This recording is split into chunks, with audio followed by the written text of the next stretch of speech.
Hey everyone, I'm super excited to be speaking to Daisy Christodoulou.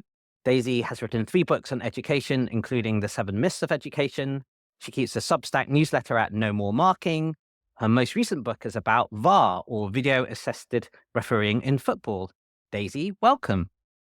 Hi, Ben. Thanks for having me. What are the best and worst things about being a West Ham football supporter?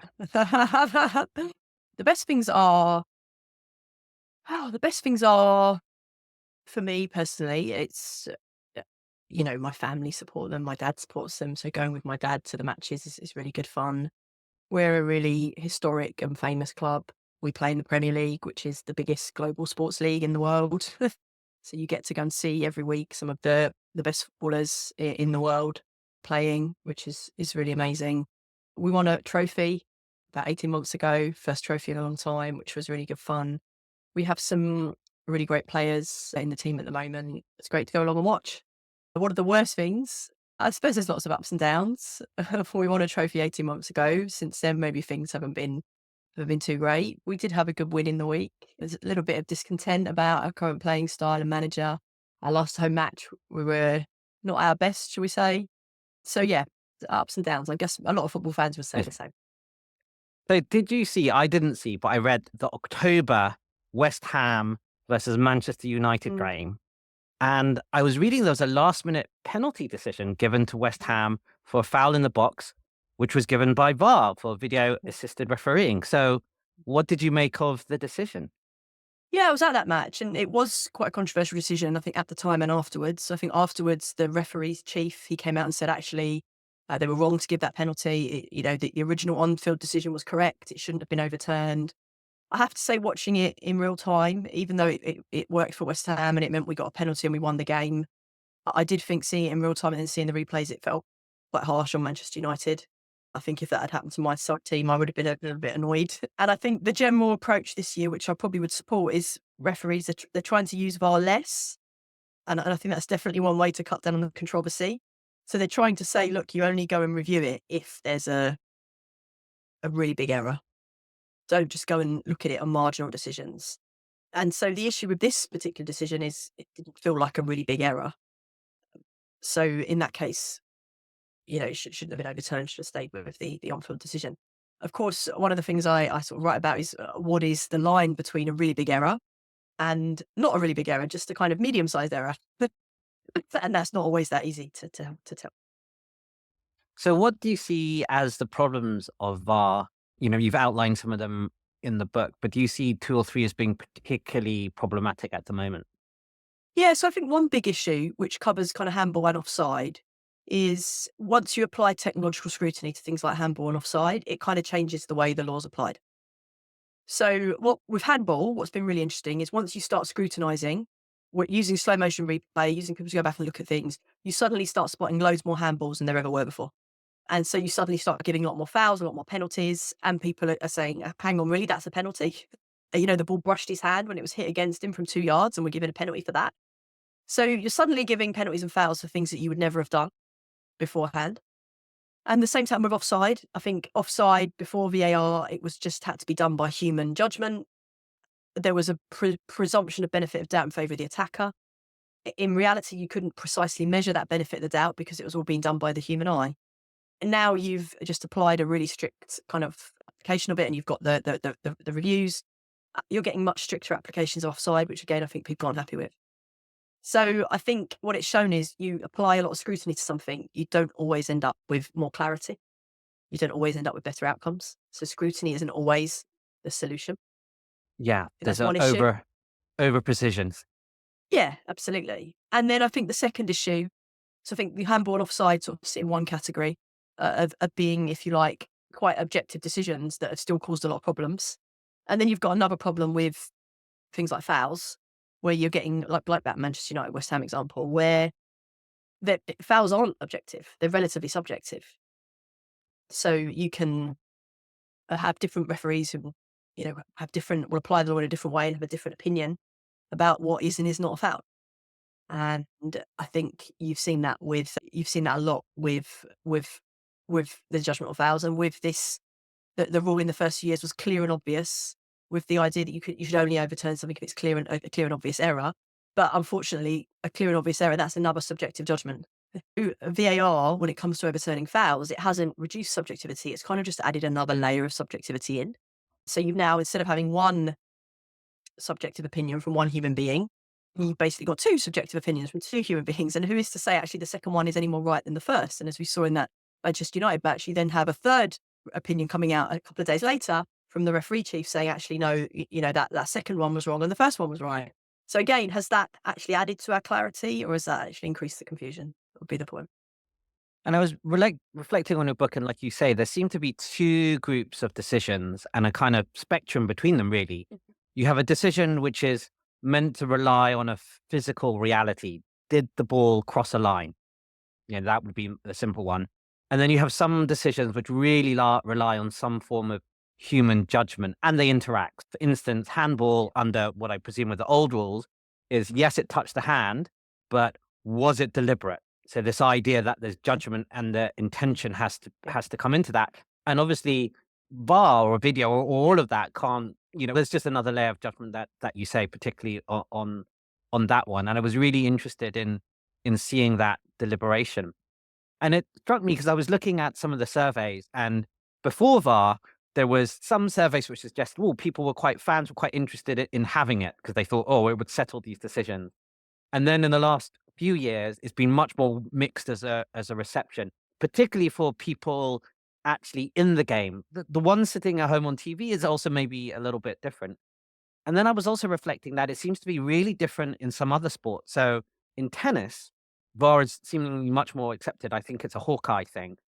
But it seems to be that most of those decisions lean towards that physical reality. Did the ball hit the line or not? And there isn't a kind of deliberate foul element to it. Whereas actually in football, there's more judgment and there's a kind of different set of flow. I was interested in whether those two things are kind of how you would also see it. And you also have some solutions about what you might want to do with this. So I thought you'd talk about your view on it and whether you think proposed solutions for this challenge. Yes, I think you're right. There's different categories of decisions. There's ones that are objective or more objective, and there's ones that are more subjective. And I think when technology was first introduced to football, it was goal line technology. It was introduced in about 2013, and it was the same Hawkeye technology that's used in tennis and in cricket. And it was used to tell if the ball had crossed the line or not. And I think by and large, most football fans will say that works really well. And it does eliminate a problem. It eliminates that problem of the referee just not being able to see what's going on, just literally cannot see if the ball has crossed the line or not. Hawkeye is automated, so it will send a message, I think, to the referee's watch. So the referee will instantly know if the ball's crossed the line or not, and then the referee can award a goal or not, as the case may be. And that, as I say, came in 2013. I think worked pretty smoothly, and I think people were hoping that VAR would just be the next level, that you could introduce it and it would be as smooth and operate as well as the goal line technology. And I think it hasn't, because a lot of the other decisions in football are not as straightforward or as clear cut as has the ball crossed the line or not. So obviously the fouls are at the other extreme; they're just more subjective, and you can just debate them. And again, actually having endless debates about it doesn't necessarily help. Like, maybe we just need to have someone on the pitch make the decision and we move on. But I think the decision where I think we're all probably a bit surprised by just how controversial it has been and how it hasn't helped is offside. Because offside felt like another decision that was very similar to the goal line decisions. It felt like the kind of binary yes or no answer, which humans find it very difficult to judge, and technology is just tailor-made to solve the problem. And so I think all of us, I certainly thought that technology would be a brilliant solution for offside. And but I think the weirdest thing of VAR has been that it's actually ended up potentially being the most controversial aspect of VAR. So that's something I think a lot of us didn't anticipate. So yes, you're right to say there's a kind of a bit of a subjective objective distinction, but even the more objective decisions have actually ended up causing controversy. And do you think that's maybe a reflection of the fact that we might need to relook at the offside law within that, or do you think it's a problem of technology? And I kind of think it's interesting also, you reflect on a couple of elements which I'm going to put under the flow of the game and the spirit of the law, which I kind of think intersect with all of that Mhm. in terms of you'd want technology to help both of those aspects as well as get correct decisions. And you kind of want the rules of your game also to help those kind of things in spirit, and they all seem to interact. So be interested in your reflections on that. Yeah, so I think why hasn't offside worked? Take that one first of all. I think why it hasn't worked is it's again a general issue. I think with all technology when you apply all the cases we apply technology to sport is that most of the rules of sport were laid down in a pre-technological era. So not just in a pre-VAR era, but in an era before you even had video replays at all or TV. So a lot of these rules are laid down, the bare bones of them in the mid 19th century. The offside rule as we have it, I think, was adapted in 1925 or 26. But the origins of it are like the 1860s, 1870s. And it kind of is designed as an impressionistic law. It's designed to be, obviously a human being's making that and you're just trying to get him to make a judgment. And then over time, the offside rule has been liberalised. And a lot of people will tell you that the liberalisation of the offside rule has probably led to, over the last 30 years in particular, so making the offside rule friendlier for the attacker, has led to probably more attacking football, more goals, more creative football. There's probably even some quite subtle second order effects where it's led to play being expanded in the middle of the field. There's a persuasive argument that it's allowed for the development of high quality technical passing teams like Guardiola's Barcelona and Spain and Manchester City, because it expands the space available in the middle of the park and it stops defenders pushing up and narrowing, compressing band, 20 or 30 yards either side of the halfway line. So there's all these very subtle kind of things going on with offside. And as I say, it was a purely impressionistic, being judged in this very impressionistic human way that couldn't be precise. And so then what you've had is you've had this pre-technology rule, and then you've come in and applied a really precise technology to measuring it. And as I say, it's changed the way that law has been interpreted. And it's led to, I think, more offsides being given, and offsides that people would never have noticed before, like the tiny kind of toenail or dreadlock offsides, which would never have been given before. And there actually is an analogy with other sports where you've applied technology and it's changed the game. So in cricket, they brought in Hawkeye to judge LBW decisions, and it's led to spinners in particular getting more LBW decisions. But what's interesting there is there haven't been as many complaints, because this moves into your next point you made about the spirit of the law, which is that even though in both cases the technology has had a really big unintended consequence, which was not the intention of the people bringing it in cricket, people are fine with that because they think it's made the game better. And in football, they're not fine with it because they think it's made the game worse. And so in terms of making the game better or worse, I think there is a sense in cricket and in football, in all sports, you want to see skill rewarded. And what you're seeing with more leg before wicket decisions being given is you're seeing the skill of the spinner being rewarded in a way that kind of feels fair and consistent. And it's actually stopped some of the sort of ways that batsmen used to really kind of have a little workaround to avoid getting out of LBW. They used to stride down the pitch with their pad, and that would mean they couldn't be given out. And that didn't feel very fair. So the technology's kind of supported skill. It's gone with, I think, what most fans want to see. Whereas I think with football, it's gone the other way. And you're now getting, I think, I quote Roy Hodgson in the book as saying, you're getting very skillful moments that are completely in keeping with the traditions and the spirit of the game being ruled out for incredibly tiny infringements. Yeah. And it's already very hard to score a goal in football. And I talk about this in the book. It's maybe one of the factors in the success of football, that it is hard to score a goal. But you don't, we probably got the balance right where we were. You don't necessarily want to be making it hard. You don't necessarily want to have very skillful moments being ruled out for offside. I think all of those things are the reason why it's been trickier in football. It just hasn't, the unintended consequence has been bad. It's not been what we wanted. I think that seems really fair. Because I was thinking of another example, just because of the Olympics. It's the only time I watch it, is Taekwondo, where it's actually become a real part of the game. But there's a sense of fairness. They can look at it. Did it hit the head? Yeah. Which is usually a skillful moment. And if it did and the referee missed it, then actually we can reward it, and there's limits and things like that. I wasn't aware of the cricket analogy on LBW, but I can see that rewarded for spin. It's also rewarded in that as favour.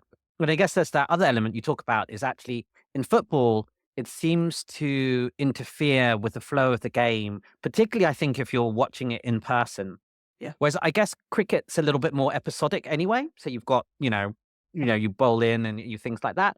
And I guess even in taekwondo, whether I think there are a little bit thinking, oh, does it offset the rhythm of the game? They have a certain rhythm anyway, and actually the fighters don't mind having a tiny little bit of a break, so it kind of works slightly in their favor on the fitness part. Whereas actually in football, all you're doing is kind of waiting around, and so if you had a movement or there was a certain rhythm to the game, it resets that, which probably puts it, I guess, against the team which has got some sort of momentum anyway, so I'm not sure about that. But it seems that fans don't like it. Yeah, I think I think there's a couple of issues. So I think one fundamental issue, which is kind of hard to overcome, is that football is just fundamentally a very fluid and a very spontaneous game with very few natural breaks.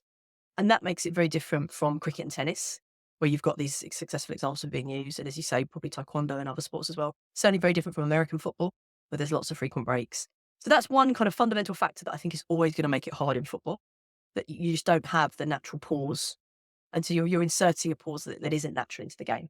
I think there's another issue, which is where it has been badly managed and badly implemented, which is the in-game experience for fans is not great. And this is partly a little bit of a hangover of other issues to do with football. So football's always a little bit uneasy about showing in-ground replays because they're worried that it will just, if you show an error, then fans will go crazy and it'll inflame people. So that's kind of one prior issue. But I would say I watch a lot of cricket live as well as football. And when the technology was introduced for cricket, the actual in-game experience for the fan was quite good. They would show it on the big screen. You could turn around, you could see the replay, you could see what the umpire was seeing. You could hear the audio you can have that as well. And they flash up the little graphic for the LBWs of the three red lights, and you really know what's going on. And I think in a lot of ways it added something to the game, both at home on TV and in the ground. And it added, the sense of there would be that moment. You did lose the spontaneous moment of celebrating a wicket in the moment, but you kind of gained because you got to see it on the screen, and there was a moment where you could all see what happened and you could cheer or what have you. I think with football, as I say, I watch a lot of football live too. The first thing that really hit me was I just didn't know what was going on. And again, compared to that example with cricket, it just felt like you were just really confused. So I was at the first match in the Premier League in 2019 where it was used, and it was Raheem Sterling was given offside against West Ham. So he set up a goal and then they went back and checked it in. Nobody really knew what was going on. So if things aren't flashed up on the big screen, you don't see the replay, you don't see the deliberations, you don't hear anything. They've chosen now to start releasing some of the audio after the event, but that's not the same. And they've done something now this season where they release a little typed explanation of why that decision was made about 15 minutes after. And again, that is not, to give that cricket example, that is not, oh, I've got the three red lights, the third red light's going, we can all cheer. It's nothing like that. There's a lot of confusion. And you get a situation where, there'll be people in the ground who are texting people at home to find out what's going on. And you're like, well, what is the point? Who is the game for? And this is obviously where you get into bigger issues about modern football. Is the game for fans in the ground, or is it for the much, much, much bigger TV audiences watching at home in almost every country in the world? And that's a challenge football grapples with in lots of different ways, not just VAR. It sounds like you should become a part-time football advisor for this little period. Because I think you suggested maybe let's have a pause, let's have a moratorium, let's gather things and get expert opinion and fan opinion. Say, where has it improved both the spirit of the game? And I think, like you say, they probably go back to, at the minimum, the Hawkeye for out of bounds decisions and goal decisions.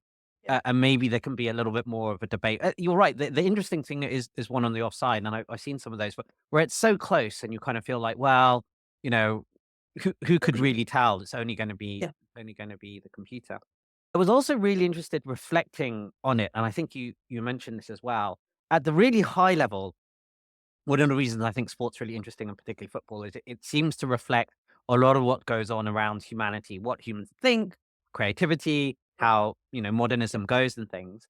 And on one level, the reading of your book on VAR argues for these kind of limits of rationalism, maybe limits of technology. And I think that's a really interesting backdrop, because if you take it out to the wider world, there's a lot of debate on how far we go with utilitarian thinking, how far we go with cost benefit analysis. And even, I guess, in your kind of other day job world, quantitative marking versus a kind of human judgment element. So I guess bringing it all together, where do you see the limits of rationalism? And is it a limit of rationalism, or is it a limit of technology, or where human judgment is? And how do we best figure out where we should draw the line, or how we should move the line with time? Yeah, absolutely. So there's lots of big issues there. So I think one is when you have a very rational and very, I call it in the book, I talk about the difference between the letter of the law, the spirit of the law. When you have a very rational, very precise, very letter of the law kind of system that maybe can be applied by computer. I think the problem with that is it sometimes misses some nuance. It can be a bit bloodless. It can be, it kind of tramples over some of the qualities of something that make it what it is. Again, I think the handball decisions are a really good example of that. You've applied this very cut and dried letter of the law approach where you've said it touches the hand, effectively it's offside. We're going to take away any human judgment about whether it was deliberate or not. And you just opened up a huge can of worms and caused all kinds of problems. And actually, the past 5 years have been so much backtracking and rewriting of the law and what have you to kind of try and deal with what they've unleashed. So I think in that sense, it has been a case study in some of the limits of rationalism and some of the problems with just trying to apply very hard and fast, cut and dried rules. But obviously, you can't live a world without rationalism either. And I talk about the limits of the spirit of the law approach. So, in a more impressionistic approach, as I say, where you're trying to take into account common sense and have a bit of discretion, those systems aren't perfect either. They result in a lot of inconsistency. They can end up with bias. They're very hard to scale up, and you can just end up with something that look very, very different. There's as I say, the lack of consistency there. So they both sort of have their tensions, and I think you can see these tensions in lots of fields, and there's lots of fields that have to try and reconcile them in one way or another. And one of the things I talk about in the book is you're always looking at trade-offs. So a big thing I talk about in the book is we have to get away from the search for perfection. So I talk a lot about trade-offs in our walks of life. So I talk about trade-offs in an area a lot of people talk about with evolution. So I quote from an evolutionary scientist who talks about in evolution, we could have the amazing long distance vision of an eagle at the cost of not having very good color vision. Everything in life, you're sort of trading off on different metrics. And one of the things I say is, I think what we've gone for with VAR is we've tried to maximize, we tried to turn the dial right up on accuracy. And before VAR was introduced, you would hear a lot of fans, managers, players, they would say, we just want more right decisions. We just want more right decisions. VAR became this accuracy maximizing kind of system. And then all of a sudden you realized once VAR came along, actually, we don't just care about accuracy. Just like maybe, with eyesight, actually, we don't just care about long distance. Actually, we care about the color vision too. Actually, can you plug some of that back in? And what we realized with VAR is we don't just care about accuracy. And I quote Rio Ferdinand saying this from the very early days of VAR. He said, actually, simplicity matters too. You can't get carried away spending 5 minutes on a decision, because one of the things that people like about football is it is simple to understand. So there's all these other things that suddenly we're realizing, oh, actually, maybe it isn't just about accuracy. So we need to think of the trade-offs, and maybe two dials, maybe more than two dials, a series of dials, and we've got a series of factors that are going into our optimization curve. And this is where you can have rationality to work out how much rationality you want. Yeah, and I talk about this. And some people won't like this either. Some people say, no, just stick with the old way. There'll be errors, there'll be mistakes, it'll be inconsistent, it might be biased, get on with it. And I talk about, are there ways we can maybe start to think in a more mathematical, rational way but the acceptance that you can't maximize for rationality, if you like. And to think about like an optimization curve. And I say one of the problems with VAR is it promised greater accuracy. And it's ended up, you haven't really got the greater accuracy and you've lost other important things too. So you've ended up with the worst of both worlds. You haven't maximized on any of your values. And so what you want to try and do is to try and get something where you've got some level of consistency. You've also got some room for discretion to get the best of both worlds. We've ended up, I think, with the worst of both worlds. And the analogy I give there is racehorses. So another one from evolution. Racers have been bred over time again and again and again for speed. And their bones, essentially, if you breed them for speed, the bone density their bones get lighter. And then they get faster. And then obviously, but you're approaching the cliff edge, right? And then you get to that cliff edge and their bones are so light, they break. So you can optimize, bang, and then you end up with nothing, right? And I think that's kind of where things have ended up with. We've ended up with nothing. So what I'm saying is we need to try to strike the sweet spot between all the values we're interested in. We don't want to get to a position where the game's bones break. Yeah, that's my analogy. And you argue it very well in your book. So if you were given a magic wand and you could Yeah. change anything about football, I bet you can change some of the rules or anything else if you like as well. What, one, two, or three things would you change about football today? I would, as I say in the book, I'd like to pause VAR. I'd like to do some trials around different ways of doing it. I would love to, just in a kind of a lower stakes league or competition, and actually they are doing this at the minute, and I'm really intrigued to see how it works out. I'd love to try a player challenge system in football, because one of the things I write about in the book is that player challenge, you've got it in cricket, you've got it in tennis, although tennis I think now is moving to a fully automated system. But in cricket, you've got a player challenge system. And again, what's weird about this is player challenge doesn't necessarily really need to lead to more right decisions. So there are lots of examples of players who make challenges that are just wrong. Like players are worse than umpires at making decisions, right? But again, this comes back to, do we actually want more right decisions? People are happy with it, with the system. Like everyone's, yeah, okay, fine, it works, we move on. And so I find it really weird that a system that has probably not really optimized for accuracy has got acceptance, whereas VAR is more optimized for accuracy but hasn't.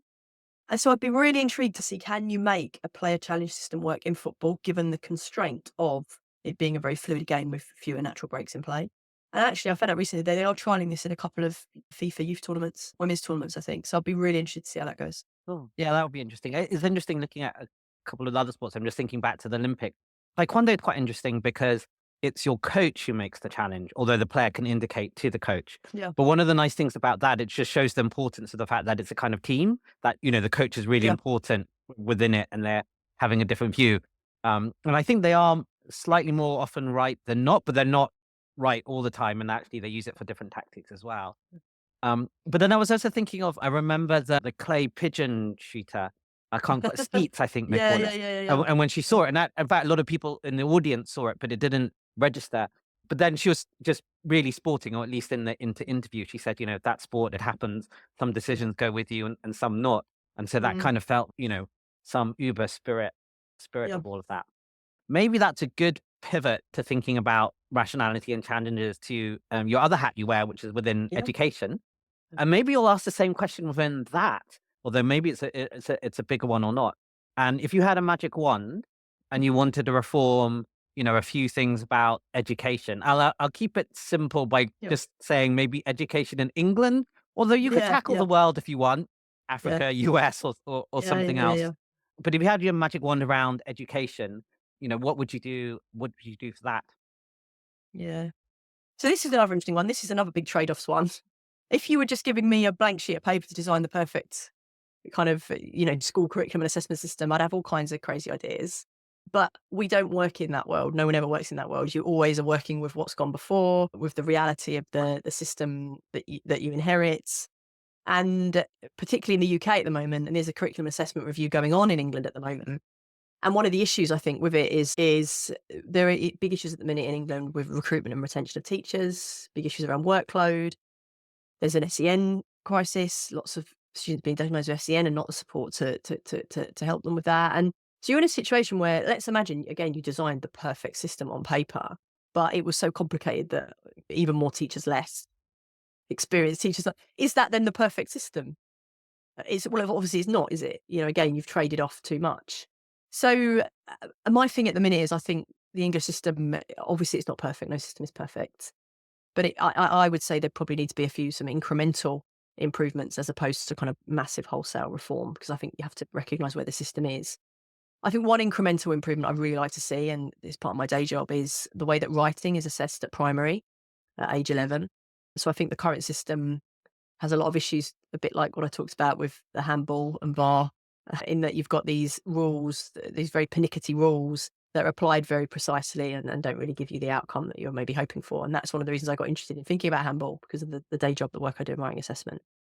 So I'd love to see a bit of a change there. I think that would be really good. And the technique that I use in my day job, we use a technique for assessing writing called comparative judgment, which I also talk about in my book about VAR, because I think you could use it to measure fouls. It's essentially a method of using aggregated, combined human judgments. So combining together lots and lots and lots of human judgments to come up with a more robust decision about something. And by having thousands, tens of thousands, hundreds of thousands of human judgments, you're able to kind of cancel out the errors and the bias within them.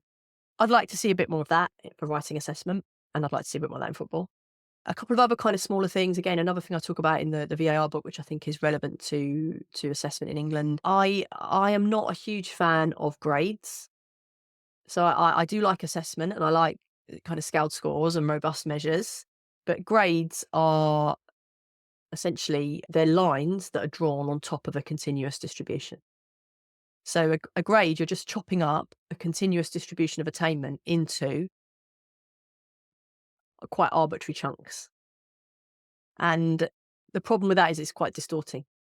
And I talk about this actually with fouls and the clear and obvious issues you've had with VAR about what is a clear and obvious error. Is unfortunately there isn't a hard and fast dividing line between clear and obvious, not clear and obvious. There isn't a hard and fast dividing line between foul, not foul. There's probably a distribution of fouls, and then we draw an arbitrary line, a slightly messy, fuzzy line, and say if you're on one side of it, it's not a foul, so the other side it is. And that's all a grade is. A grade is a line, a fuzzy line on a continuous distribution. And the problem with this in assessment terms is that you have students who have very, very similar scores and very, very similar attainment profiles. But if the line kind of splits them, they're just either side of it, they get given a different label. And that actually causes all kinds of real world practical issues.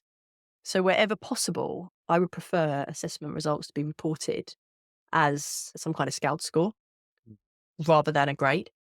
And at GCSE, there are 9 grades. So the problem isn't quite as acute because 9 grades is quite a lot. But at primary, there's 3 grades, and 3 grades is like the worst number. Everyone just treats it as bottom, middle, top. So kids get put into these 3 categories and they come to kind of, label who they are, bottom, middle, top. And there's just so much imprecision there that causes so many problems. So I'd love to kind of move away from that. I think that would be something that would be a relatively light touch tweak that could have, positive benefits. I didn't think about it in that way. That seems really sensible observation, and maybe I've got some reflections on the pros and cons of streaming with that as well. I'll go back to one of your earlier reflections and try and loop it all together. I think that's really right about, we've been path dependent with the system that we have.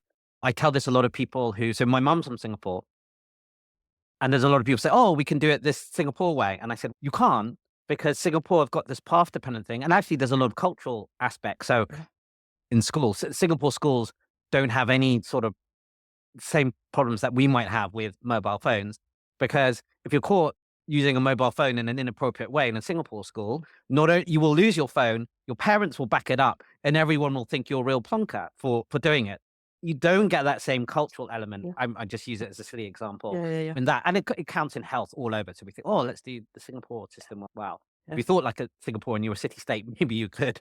Yeah. But England is I think is that's not like a that. hugely important point you make. And I think path dependency is a concept that, needs to be better. My favourite example of path dependency is English spelling. So English spelling is a complete nightmare. If you were designing English spelling now, you would not design it to be anything like what you have.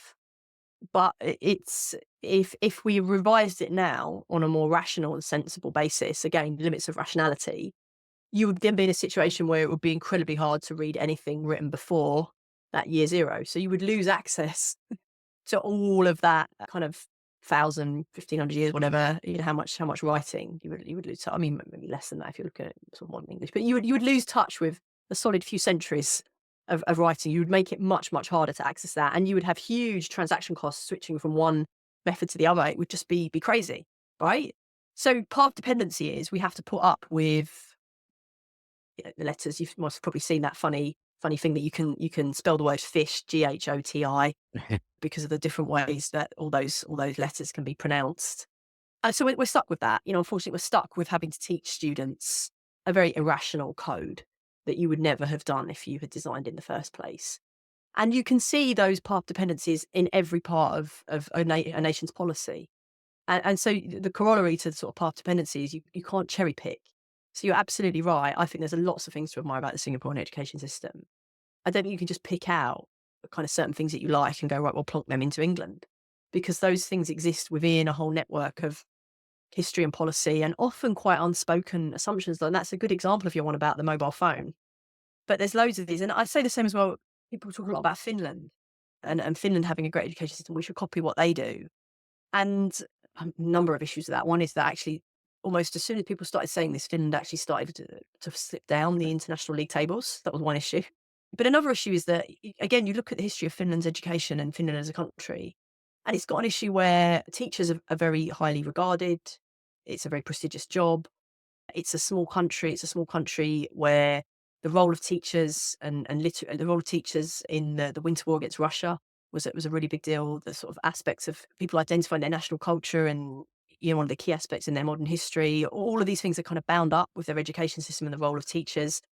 How can you possibly kind of import that into England? You can't. And there's another issue too with a lot of countries that have good education systems often are quite small.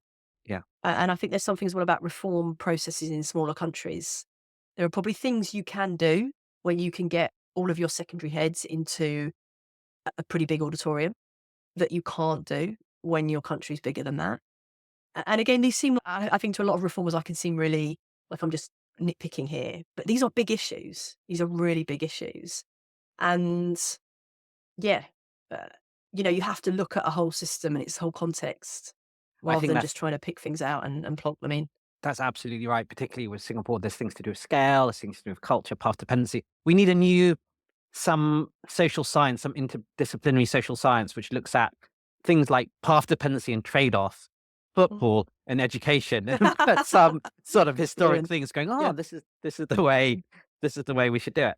So I was thinking back to your book on Seven Myths of Education. I was interested if the weighting of anything that you wrote then has changed today, because I think it's maybe a decade ago you wrote it. It I'm is, yeah. guessing It is, yeah. I'm guessing not, and I'm going to quickly go over some of them.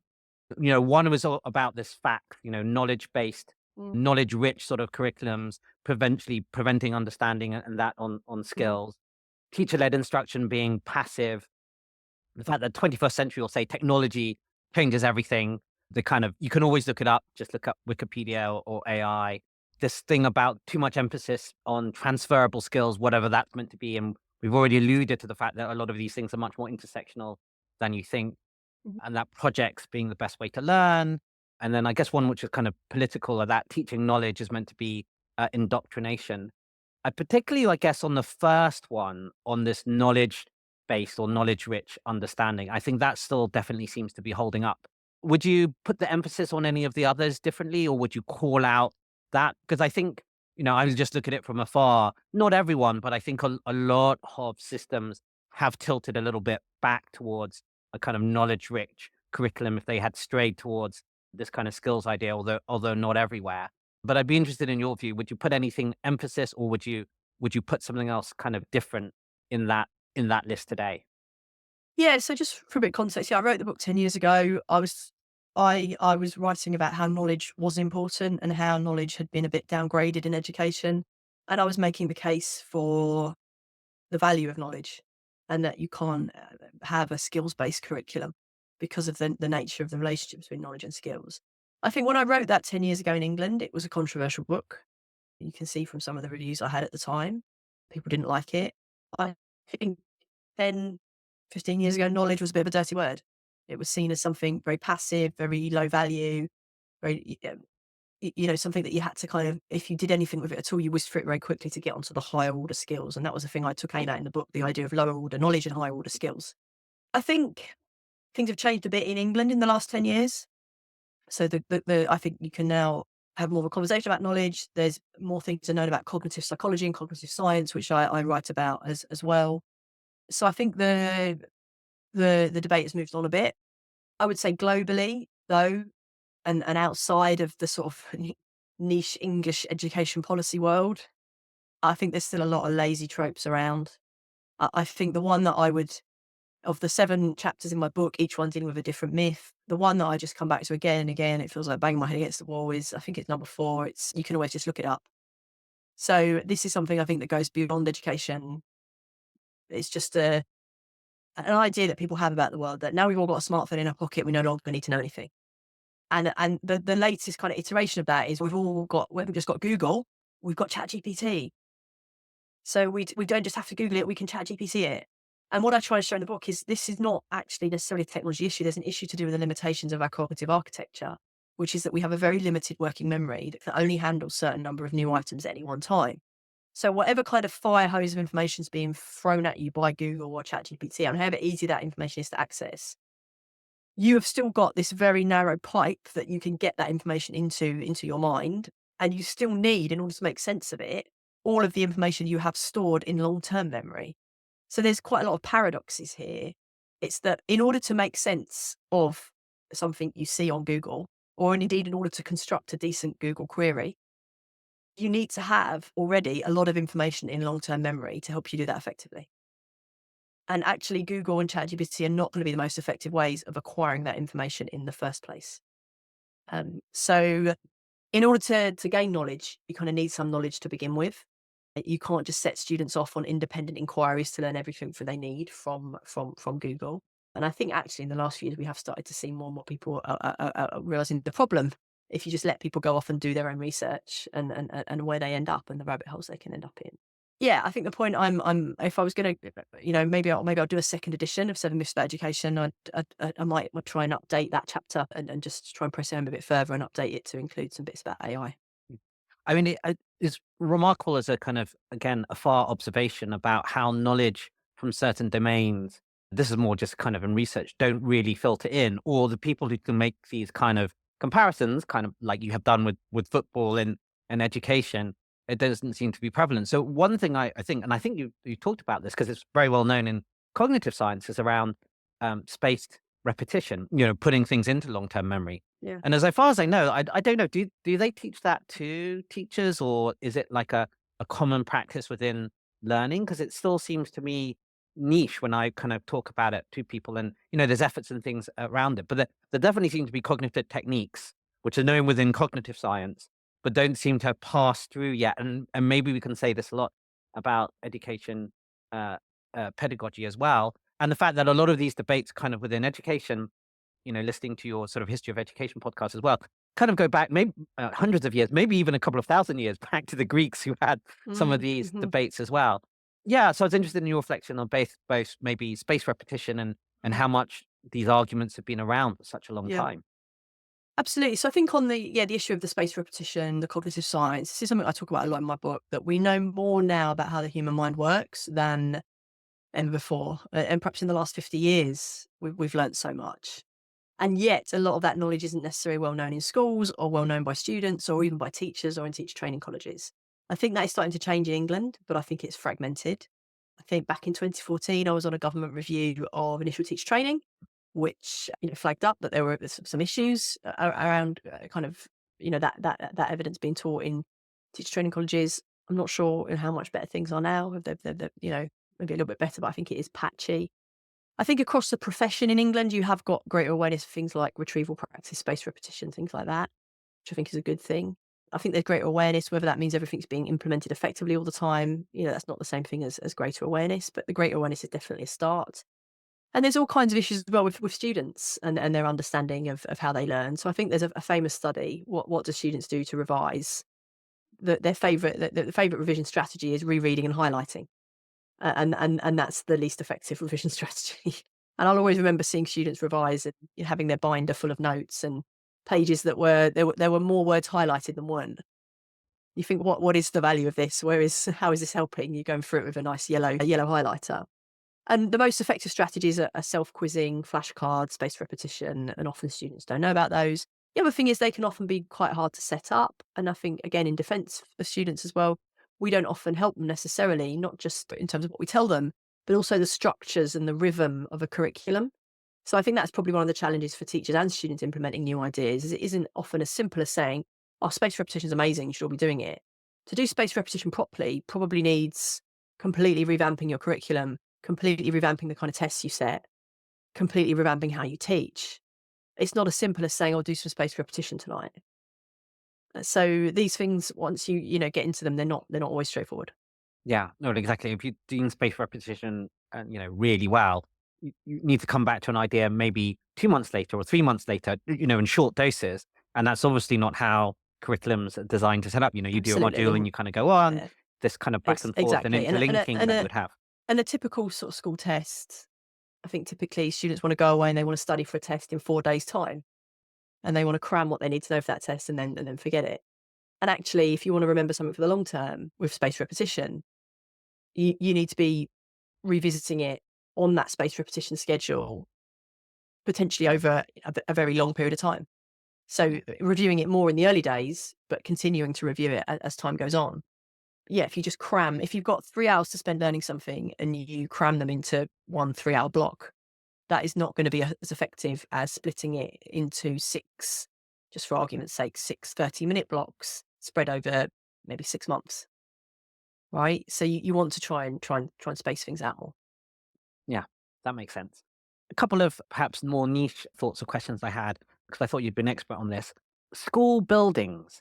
How important is the place where you study? Obviously, you need to have, a minimum standard, I would imagine.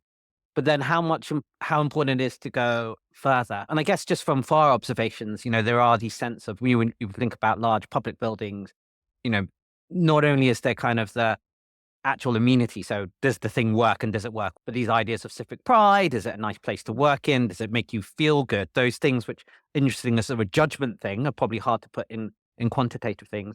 And I guess in England, but broadly, there is this debate about how much money we should spend on buildings and schools and the like. So I'd be interested to see like how important a factor that the kind of building or the place you're working in or teaching in is versus all this other pedagogy. And I'm sure they interact, but I'd be interested in your view. Yeah. So I think buildings are very important. They obviously are. But I think, as you say, you tease out a little bit there some of the issues around why we think they're important. So if you have a fantastic school building that makes the students very happy, that makes the teachers very happy, that makes the teachers want to stay and work there, and not want to leave, and it helps the students live healthy lives, but it doesn't really improve attainment, does that mean the buildings don't matter? So I would say no. If the buildings are doing all those other nice things and the civic pride that you talked about and the community hubs and all kinds of features going on, if they do all those lovely things, then I would say that's a good in and of itself. And you can see it as analogous to having a nice library in the town, or having a nice community centre. So I think there's a section of having a nice building is just a good in and of itself, and it doesn't necessarily have to be justified beyond that. But I do think there are ways in which buildings can help or hinder learning. And given that we want them to be places of learning, we should probably think about the kind of things that do help learning. And again, when we have to make the decisions and we have the trade offs, we should go in favour of the things that help learning. To what extent can they sort of help or hinder learning? We can consider examples of students who have learnt difficult things in the most unpropitious and difficult circumstances. So again, you want to be careful. I don't want students to get the message, if you haven't got a nice school building, you can't possibly learn anything. That's not true. There's one a really famous modern British mathematician, statistician, I think Dennis Lindley, who learnt a lot of his maths in an air raid shelter in the Blitz, right? So people can learn in difficult situations. And I think part of actually what you want to teach students, just as a general character forming thing for life, is you can overcome some hurdles, which it's not fair that these hurdles are there. And it's probably not fair that you don't have an amazing building, but that is something you can still overcome. And I would say, even if you have the best so I do think buildings can have an impact on learning and can improve learning and make it more likely to happen. But even if you have the best designed, best optimized building for learning, kind of how much difference will it make? That's an interesting one. I don't know. And I think it will make some difference. But again, is it even necessary or sufficient? I don't know.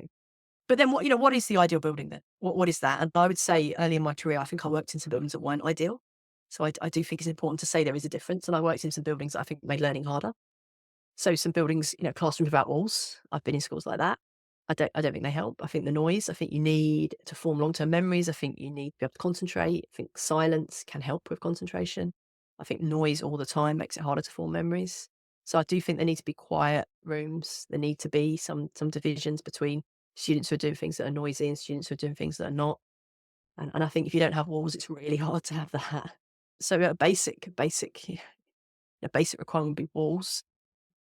And of course, there are lots of other kind of nice to haves. But again, it is striking, I would say, in modern Britain and kind of throughout history, how a lot of the most innovative and brilliant examples of learning environments are not necessarily the ones that have always the most brilliant buildings. So we've got to bear that in mind too. Yeah. There's a very famous building which no longer exists, which was on the MIT campus. And it was a temporary building, which then lasted for a really long time. part of it was that this is more askance, but they were able to set it up how they wanted to set it up. So that's a different thing. But it was the fact that it was actually very cheap and but had the minimum standards that they needed. And for them, they could also do that. So it's kind of an interesting interaction. One other perhaps niche one, because I was reviewing some of your podcasts on the history of education, and I hadn't realized back in history, I guess before you really had Mhm. much government sponsored education or when it started, Mhm. around these working class thinkers and Yeah. people who essentially came through a Yeah. self education route, which Yeah. had its pros and cons as well, in this kind of history of self education. Mm. And then the idea of why governments came in and tried to Yeah. formalize education as well, which there were different debates. Some was maybe Mm. around status quo and kind of controlling your population, and some were one on others. But I was interested in your reflection, I guess, particularly with this intersection of working class or those who weren't going to be able to enter the system, which I guess is different today, Mm. and how they came out with sort of self education ideas. I guess it doesn't really argue against knowledge base because actually they Mhm. came with a knowledge, Yeah. a lot of knowledge in that. And there's these other intersectionalities with working class and the like. But I'd be interested in your reflections on that. Yeah, so I think that this podcast episode you're mentioning, I talk about kind of I suppose the formal name for it is working class autodidacticism. So working class men and women who taught themselves in the absence of a really well established formal sort of state provision of education. And it's been this is a little bit of history that's been forgotten about, and it's a fascinating history because I've talked about people doing great things without having many resources and not necessarily having any kind of building to help them. There's this fantastic history of working class people doing just this and founding their own institutes, founding their own libraries, finding the time in incredibly busy and physically demanding day jobs, finding the time to go and study beyond that time. And really inspirational stories and people doing it sometimes to better themselves financially, but a lot of the time just because they wanted to know stuff. It was sort of personal development. And the book I talk about is a fantastic book by a historian called Jonathan Rose, The Intellectual Lives of the British Working Classes. And he goes up to 1945, I think, about 1850, 1945, something like that. And it's, as I say, a very inspirational story. It's a bit earlier than 1865. He goes most of I think, a lot of the 19th century. You don't get state education in England until 1870. Even then, it's relatively patchy. It's only up to 11. But before 1870, there is a lot of education going on still, and so it is really important to remember that. I think obviously there's real patchiness with this, both in terms of not everybody has access to it, and that's one of the reasons you have the campaign for state education, and also in terms of what is it people are learning. If autodidacts, as I said before, can go down rabbit holes. And I think perhaps when I first read Jonathan Rose's book, it is easy to really romanticize some of this. I think, as I say, perhaps we've seen in the last few years in lots of different ways, there can be a darker edge to autodidacticism. There are real strengths and weaknesses to learning things slightly outside of formal institutions. So one real strength of autodidacticism would be you look at someone like Michael Faraday. I talk about him in the podcast. So Michael Faraday is a real but kind of, did he invent or discover electricity? I mean, that's it's a philosophical question. Look, he does a lot of laying the groundwork for the basic scientific implications of electricity, which found so much of our modern world. He's a real pioneer, and he's a very practical scientist. He's a lot of practical experiments. He often hurts himself doing them. He's a great scientific communicator. He's R really his early years are kind of almost entirely self-taught. So he's a poor working class guy from London, and he attends lectures at the City, I think the City Philosophical Institute. It kind of just, almost entirely teaches himself, makes contact with people at the Royal Institution. A phenomenal story. What's really interesting is he is not influenced by anybody at Cambridge, where they're doing lots of pioneering scientific stuff at that time. And so he doesn't come across a lot of their scientific models. And in some ways, that's maybe quite good for him and quite freeing. So there's that kind of upside that he can think in a slightly different way. One downside is his mathematics. He never really develops his mathematics, and it takes James Clerk Maxwell kind of later on to come along and kind of almost apply the maths to a lot of his work and to sort of formalize it in that way. So that's the kind of ups and downs of it from someone like Faraday. And then I think you can probably see ups and downs in other ways, as I say, the sort of slightly dark edge, if you want to it. But to what extent do you, when you're teaching yourself, do you go looking for things that reinforce what you want to hear? And, is that an issue? There's a lot of research now. I think, again, if you'd asked me 10, 15 years ago, I'd have been quite naively optimistic that better education will kind of always lead to enlightenment and better agreement and consensus and choosing the right thing to do.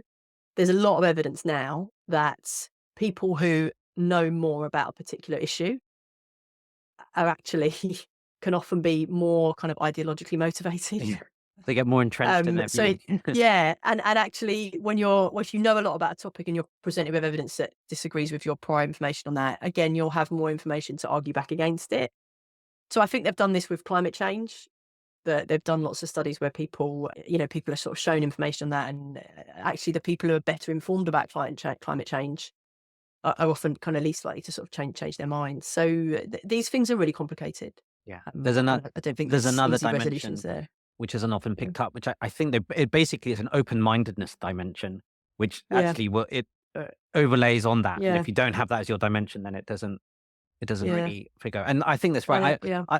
I always think of it as kind of relatively fat tails that actually you are perhaps more likely to make these more unusual discoveries and maybe step change discoveries, but you're also more unlikely to go off the deep end and go down some craziness, which just turns out Exactly. not to be true at all. And so there is a trade-off Exactly. within that. Exactly. And I suspect, again, to come back to trade-offs, which is one of our themes, is we don't quite like to admit that. We want to think, again, that we can pick up one end of the stick without the other. Yeah, and there's But there's probably an extent to which a lot of really big, groundbreaking, incredible, amazing advances. I mean, what's that famous thing? Newton believed in alchemy. Newton was trying to turn base metals into gold. That kind of stuff. Um, People who are pushing the edges and pushing the boundaries are often doing so in some ways that are brilliant, in some ways that might be slightly mad. Yeah. There's a lot of people who debate Elon Musk along those dimensions, right? I mean, You just come with it all would of be those separate things. it'd be a good modern example for sure. Okay, last one on the education thing, but sort of wrapping up on some quick fire things. I think about this just on that idea of trade-offs. There's some evidence in England, if you look at PISA scores, that the middle is kind of okay and is kind of maybe improved in things. But there's some observational evidence maybe, or some debate around, I guess, in the tails. So those which we could say have high attainment, or them high talent in many dimensions. There's some things feeling that maybe they're a little bit underserved.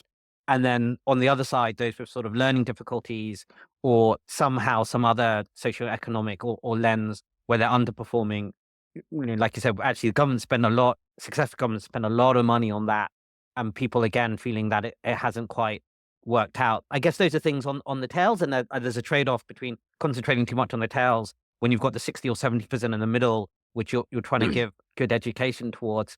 But I was interested in your reflections on that. And maybe if there's anything on the margin you do for those either kind of high attainment or those where we're struggling with learning disabilities or the like. Yeah, so again, if you want to think about this in terms of the trade-offs and the optimization curves, I think if we're being honest, there probably is, once you get to the extremes, probably a tension between optimizing for high attainment or optimizing for students who are struggling. However, I don't think we've necessarily kind of reached that point yet, because you would only reach that point once you've maxed out the gains that benefit everybody, the improvements that benefit everybody. So to go back to what I was saying earlier about cognitive science, spaced repetition, these are things that benefit every learner from top to bottom. And there's an element of which, if you do really good teaching, and this is something I often say about a lot of the things we're talking about the SEN crisis, there is an element of, maybe for absolutely everybody, but there's an element of what a lot of SEN pupils need is teaching that's good for everyone, just really good, right? We do have things about the way we learn that are different. We also have a lot of things we have in common. So again, you can look at this maybe in terms of medicine, that obviously people do react differently to drugs, and they do react differently to different dosages, and you have to take all those things into account. But human beings also are human beings and do have some commonalities, and they have similarities in terms of, the circulatory system, the digestive system, what have you. And I think there's an interesting way of looking at learning like that there are things that all learners have in common, and there are clearly things that are different. But my personal thing would be there are a lot of tactics and strategies that can benefit all learners, and we are not maxing out on them nearly enough. And I would say, why don't we max out on those? Because those are low-hanging fruit that will move the mean, that will move the entire distribution. Let's max out on those and be sure we are getting absolute maximum return for things like the things I've mentioned. greater knowledge of cognitive psychology, greater knowledge of better revision tactics, but organizing curriculums to promote spaced repetition, this kind of stuff. Let's get all the gains we can from them before we then start thinking, okay, and how do we now optimize for these smaller groups and try and get the gains there? That feels to me the right way to do it.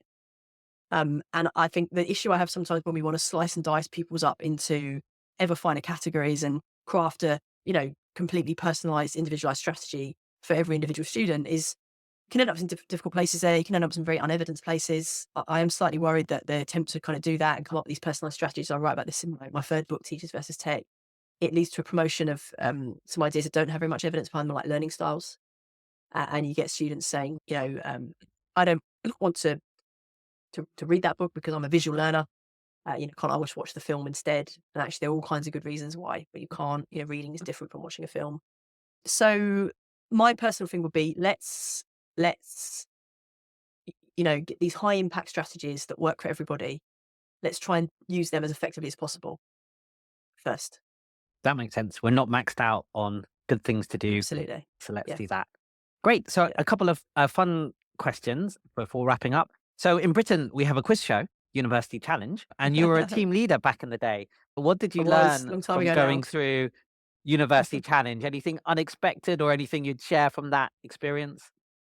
Oh gosh, such a long time ago. I'm not sure I remember it. If you get the chance, if anyone's listening to this and wondering about whether to do it or not, I would say give it a go. It's an awful lot of fun. Quite nerve wracking, quite tense, but really exciting and kind of a great opportunity. And it's a bit of a UK national institution that's been running for many decades now. So it's nice to something that you say you've been a part of. I think one of the reflections I had on, watching a little bit of the episode and then your work and the VAR book and the education book and even where this conversations go, there is something about having a broad base of knowledge, which then intersects where you can pull from one domain into another, which is a kind of transfer. And it's this kind of thing. I wouldn't even necessarily call it a skill or a knowledge. It's just Mhm. something where you can draw upon an evidence base which does seem to go across these things. And actually something like University Challenge, where you have a Mhm. lot across different subjects, that's something there too. And then I was reading your blog about how fewer students are doing, I think, English A level or maybe even English degrees. And actually this is also maybe in a reflection that people are reading less full stop. Although I think in particular reading less fiction. Maybe there's arguments that we think somehow STEM, maths, or business want some other type of things. But I was wondering, do you think we should be reading more fiction, or is this an appropriate trend? And if we should be reading more fiction, why should we? Yeah. So I did a degree in English literature, and I wrote about in this blog, as you say, there's been a real decline in the number of students doing English literature at A level and at degree level. A lot of university departments are closing down, and you talk to people involved in teaching English lit, it's a bit of a crisis. It feels quite raw, and it's one of the things I'm keen to state is that it's not just happening in England. This is happening in other countries too. There are some outliers which are interesting, but there is a global trend to this. Why is it happening? I speculate for a few reasons. I think what are students doing instead of studying English lit? In England, they're studying maths. So I've got a graph on my blog where you literally show the two lines, English and maths, going in completely different directions. So maths has gone from kind of, about 10th most popular A level to number one. And English lit has gone from the first most popular A level, it's dropped out of the top 10. So it's really extreme, and it's happened in sort of 10, 15 years. Very, very rapid. Is it a bad thing? So there's a lot of people who will I'm kind of hand wringing about this and saying it's terrible, but a lot of people say, well, is it a bad thing? Is this just life moving on? Actually, people, if you go back 150 years, classics, everybody did classics. A member of parliament in the British Parliament could, quote something from Virgil or Horace or whoever and expect that the rest of the house would understand that. We don't expect that now. Maybe that's just the way that English lit's going to go. Shakespeare was a touchstone and a lodestar of our culture. Maybe he just won't be. Maybe people are just not thinking like this anymore. And, things change. People are studying maths because it's more useful. They can earn more money with it. I don't want to be anti-maths. I say this in the article I wrote about it. I think it's a little bit mean to maths to just say it's all just utility. Like maths has a beauty of its own too. It's a triumph of civilization as much as Shakespeare's plays are. I would argue. So it's not about trying to be sort of anti-maths.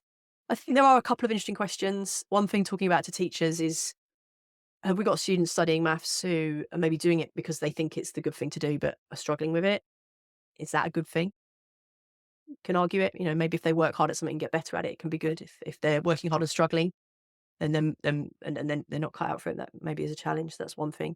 Does it really generate the economic returns we're hoping for? Again, you can get mixed views on this. There is a suggestion, I think, that maths A level is one of the very, very few A levels that you can actually point to a causative link with increased earnings in future. So that's very interesting. But there's another point of view that says if you really want to focus on economic returns, actually degrees, there's a lot of non-vocational degrees where a lot of it is signalling.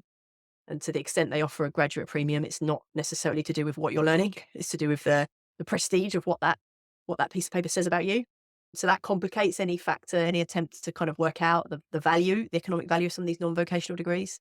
And then to go back to, is it a problem if students aren't reading? Is it a problem? And I think, again, you can see it both ways. On the one hand, is there a particular cast of mind that reading gives you, something more thoughtful, more empathic, the ability to get inside someone's head that perhaps, in a patronising way makes you a better person? Is that true? Is it not true? Is that a sort of part of an outdated ideology in an era that didn't have video and podcasts and different kinds of technology? These are tricky ones. I obviously feel, being an English literature graduate and reading being such an important part of my life, that the thing I say in the blog is, even if you strip out the kind of moral and beautiful and cultural aspects of the value of reading, it does still feel to me there is a utility to it that is very hard to get away from, in that a written sentence is an extremely efficient method of communicating information. And it can do things that computer code, video, and audio cannot do. And I still think that's probably the thing where it's not going to go quite the same way as classics, because there is a virtue, there is a utility to reading and writing that are quite hard to reproduce in other ways. Whether that will save literature, I don't know. Yeah, I'm part worried. I don't know whether it's at the English A level, but I think it is important communication skills, and maybe we'll touch on one last question to do with oracy, but communication skills, so that speaking, I think, are still really important. Even more perhaps writing, or writing and speaking, which are interlinked. Mhm. And I feel very strongly, and I think there's some evidence for that, your writing and your speaking skills are influenced by your reading skills because they are interlinked. So if you lose reading skills, that does impact writing and speaking to some extent, or persuasion and communication, which is still really important. And so if we lose too much reading, then that goes there.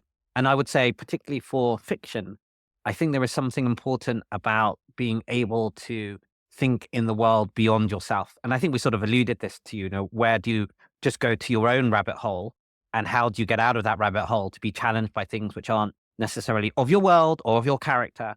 And fiction is, I think, a really good way of doing that, in some ways above nonfiction in this sense, because you don't have to feel too jealous or emotional about this character, because you could always say it's fictional. Yet the fictional world of those characters and stories can really influence your own worldview in some way, and therefore having no fiction in your life would impair that. And I think that would make us more narrow-minded. And I think a more narrow-minded world is both not as good a world, but also not as good for society in general. So obviously, I'm inclined to agree. As I say, I've spent a large chunk of my life studying literature, and I don't want it to. I'd quite like to carry on. And when I sort of examine these trends, I can get a bit gloomy. But what I want to try and do is just. It's really easy, I think, for literature graduates like me to just get in a bit of wishful thinking and say, "Of course, it's brilliant. We did it. Of course, it's amazing." So I do want to try and be the kind of the rigorous thinker who tests the proposition. Everything you say, I want to instinctively agree with. But let's test those propositions. So first of all, the value of fiction, the value of an imaginative world. Does it matter if that imaginative world is in text, or if it is video? Yeah, I guess so. It could come So from does movies. that matter? Now, I'm inclined to say, and I would go along with the Marshall McLuhan's theory, the medium is the message. I think there is something different.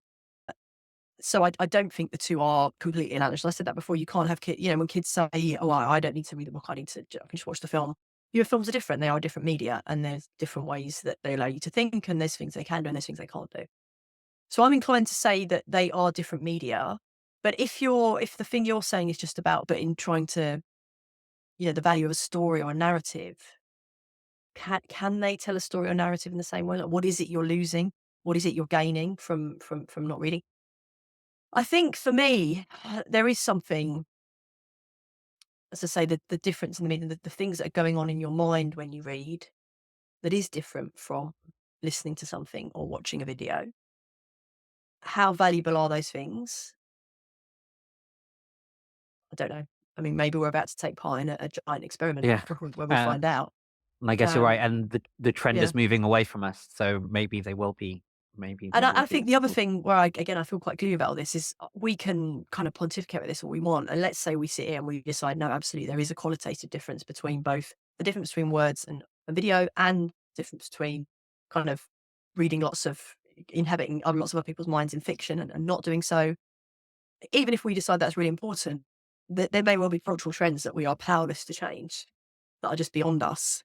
And then, what do you do? How do you react in a world like that? Kind of what happens?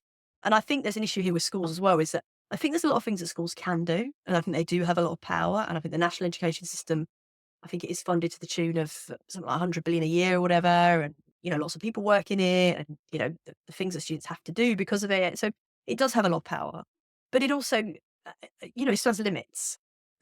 And I see a lot of people from a lot of walks of life who think, if I can just put something on the national curriculum, then bingo. I'll put financial awareness on knitting on the national curriculum, and then everyone will have a warm jumper and won't get ripped off by a credit card company. And you're like, would that the national education system was this magic wand that you could wave and it would respond in that way. So there is a lot of power in the education system. There are also bigger trends in education and society in society that to an extent it probably has to reflect as much as it can change and shape. yeah.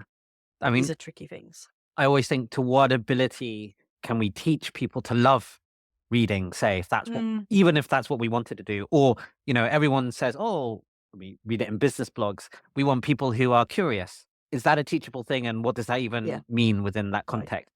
Yeah. Uh, Yeah.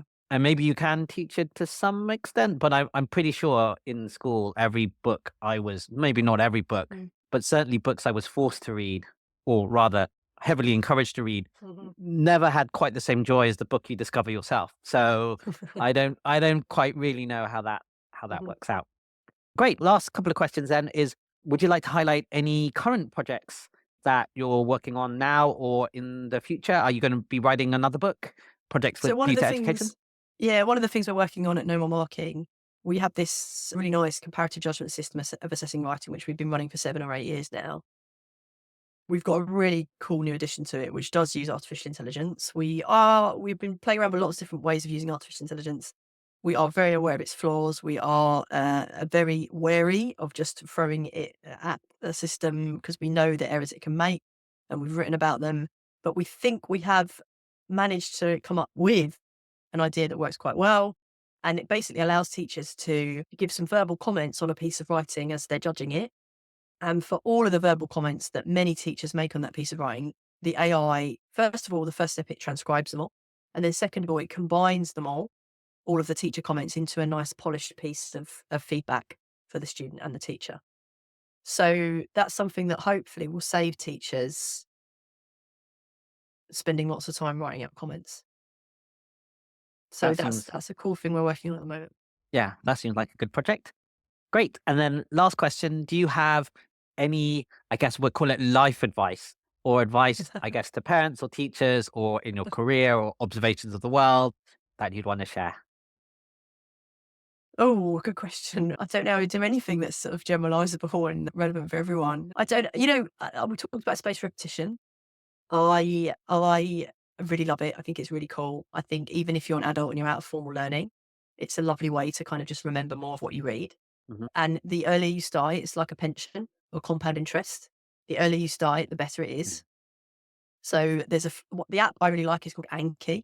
Thank you. Yeah. It's a little bit complex. It's got a lot of features. It's not necessarily sort of ideal for young kids. It's a little bit not necessarily the most friendly user interface, but it's a really nice way of building your own personal library of flashcards, of your own sort of personal memory store. And there's quite a few sort of power users out there, and one of them says the great thing about a flashcard app like Anki is it makes memory a choice. So you can Yeah, choose, if you want to remember something, if you put it into Anki, there is a very high chance you will remember it. So I would say, yeah, that's a nice life tip. I use it, and it's something I wish I'd started using when I was younger. great. So yeah, spaced repetition. With that thought, Daisy, thank you very much. Brilliant. Thanks, Ben.